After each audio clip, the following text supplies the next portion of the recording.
everyone.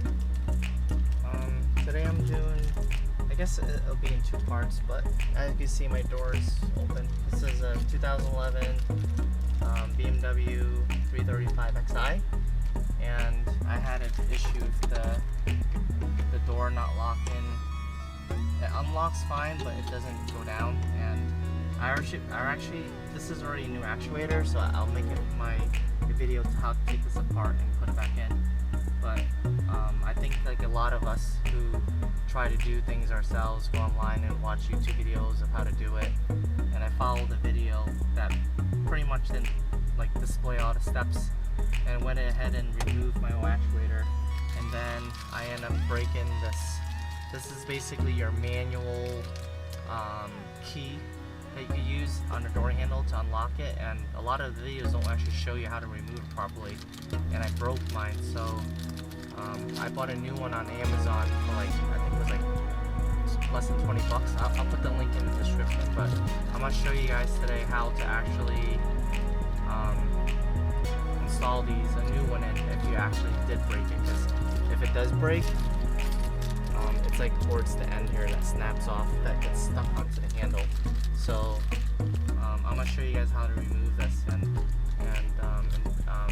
remove the old one and install a new one. So this is the new one, and right here you can see in this hole, it's kind of bright out, I hope you guys can see it, there's a pretty much like a hex head in there. So you basically just want to get a hex bit and a driver that can fit in the hole and loosen that, and then that will then just allow this whole module to come out for the key. So let me just do that and I'll show you guys. So right there, just make sure you like to easily take it out, because you really don't want to drop this screw. So a magnetic head will be very, very helpful. So I think it's pretty loose. Right, I need to put the camera down. One second. As you can see, it's starting to just kind of open up already, and that's just the LED that's underneath of our doors. If you do have the feature to have the lights under the door handle, so you can see it's actually starting to come out. So the screw's still in there. I'm gonna just use like, try to get my knee nose in there, pull it out.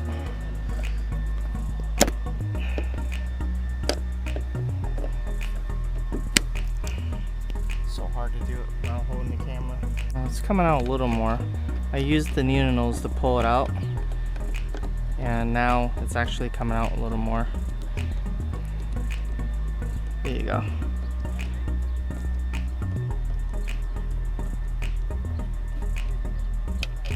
Like that. So all I did was,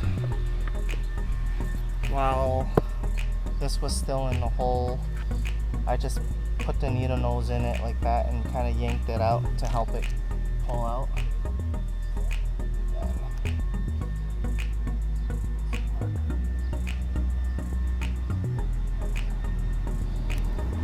I just basically I didn't shut the door completely, but I just kind of wiggled it with two hands, and I just pulled out the whole module, and it just comes out just like that. And you can see this is the old one that I tried to put in. So I'm actually gonna pull this one out. This is the one that snapped. It's actually in the slot right now. So you can see put up here. This is actually supposed to be attached in here as like a module, and you can see where it broke.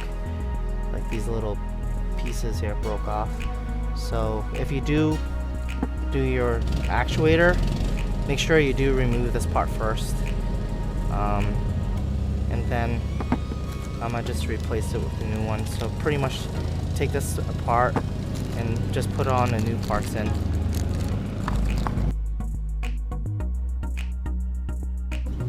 So this is the old still in there.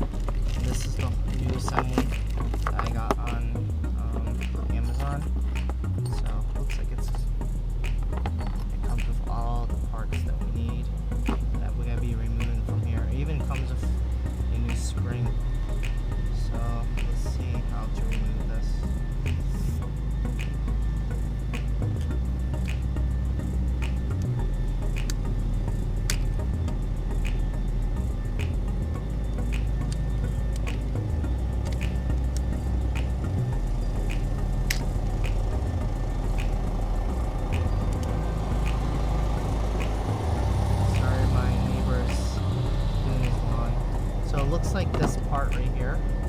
it's like kind of slotted, so we have to somehow pull this out from the slot first.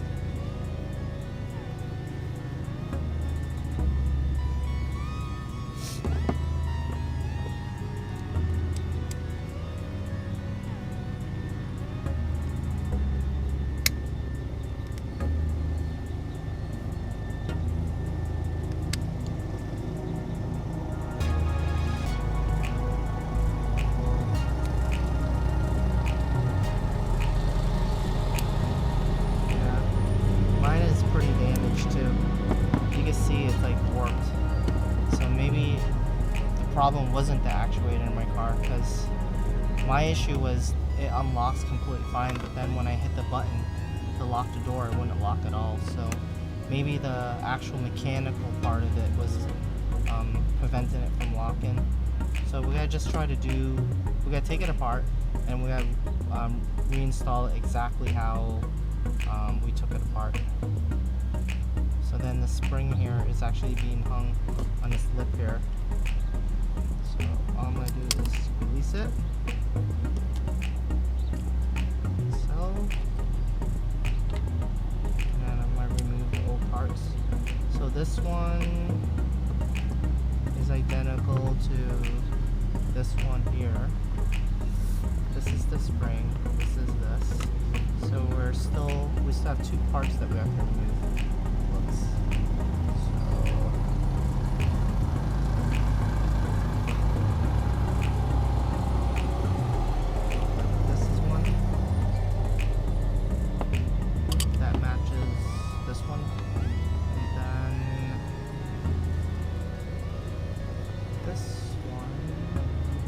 Gave us two, so maybe let's see. Oh, so there, one. It's I guess they gave you two because one of them is a different direction. So maybe it's for the right side and the left side. Yeah, you can see here.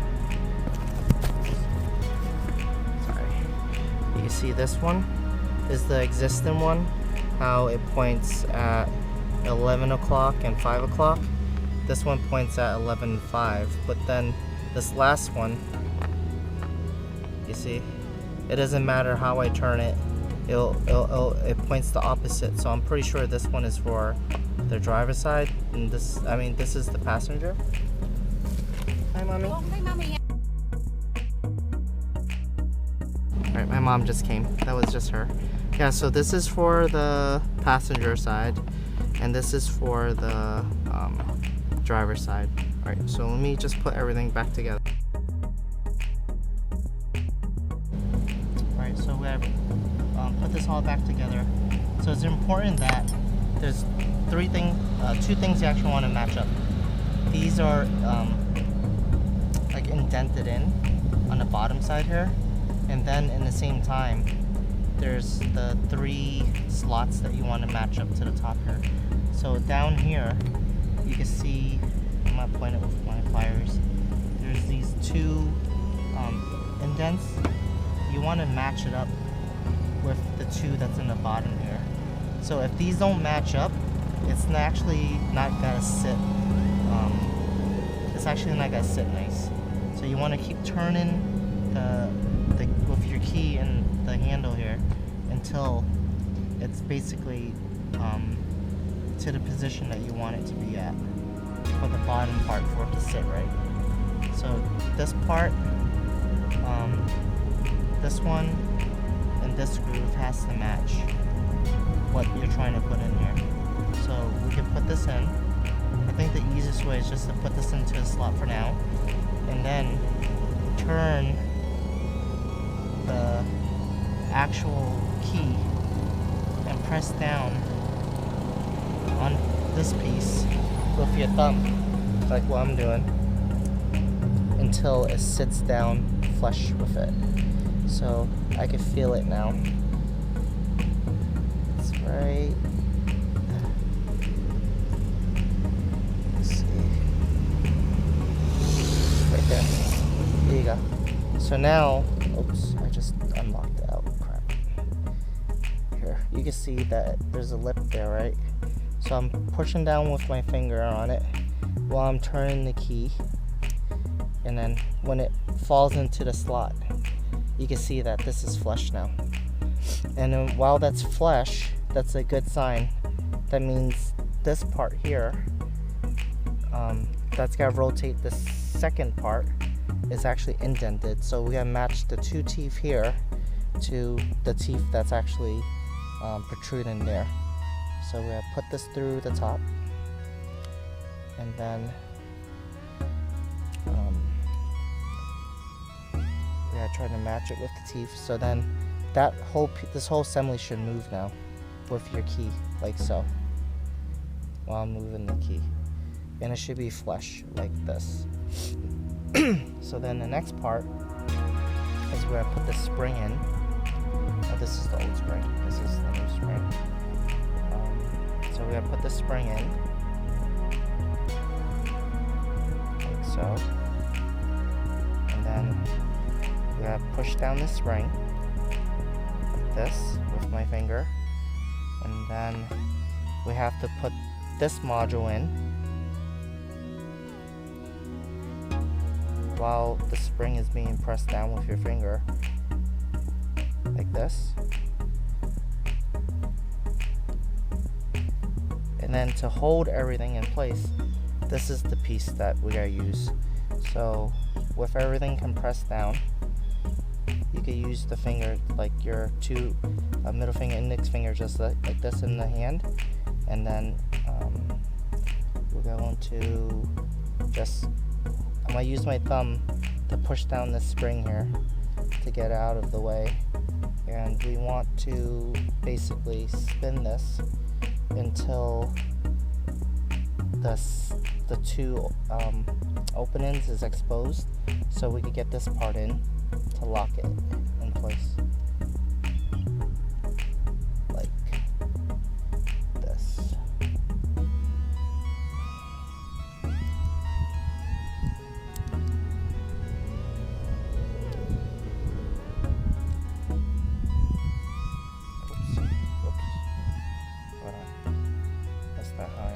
I was expecting it for it to happen.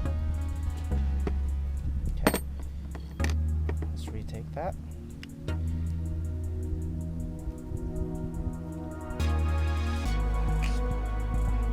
Let's redo this. First, we gotta compress the spring all the way down. That's the hardest part, and not have it wiggle everywhere. So, using finger, let me know in the comments below if you guys have like a better technique of doing this. So I'm pressing it down, and the other thing is you want to make sure this top part of the spring is actually on the side here. So press it, turn it at the same time.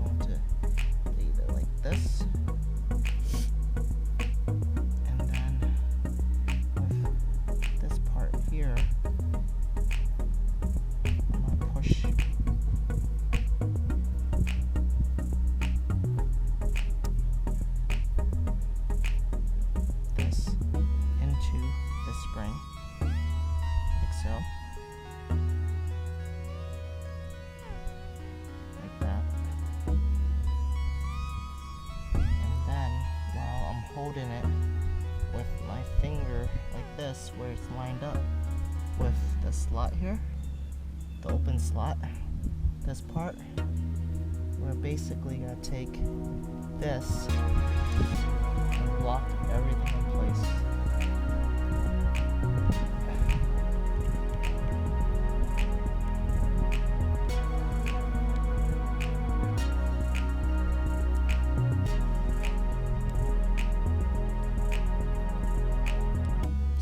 Just have to wiggle it up and down,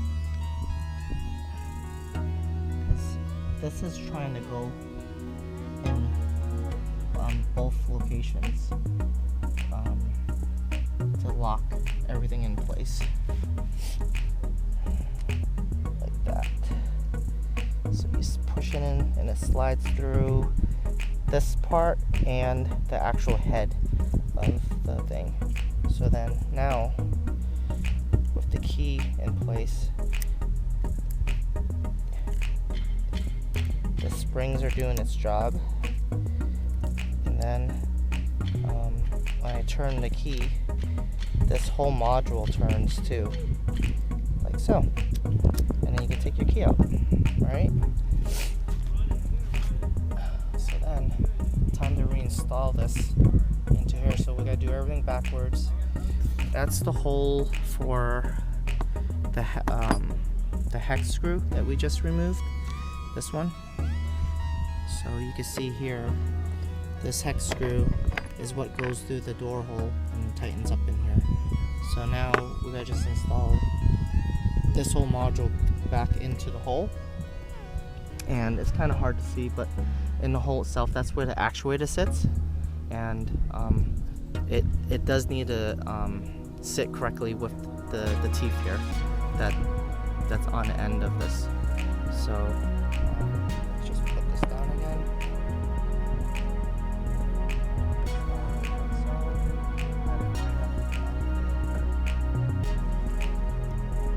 That.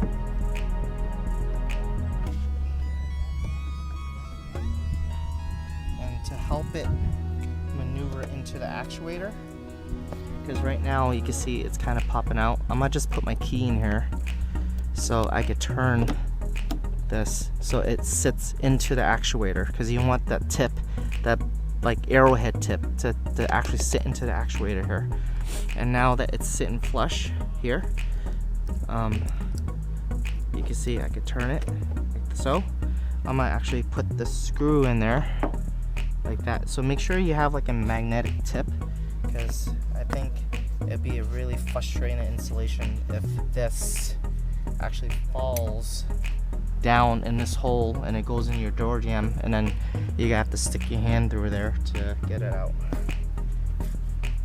So here's my tip, like so. I'm gonna put it on here, and then while I screw this in, lock and lock the door. So you can see here,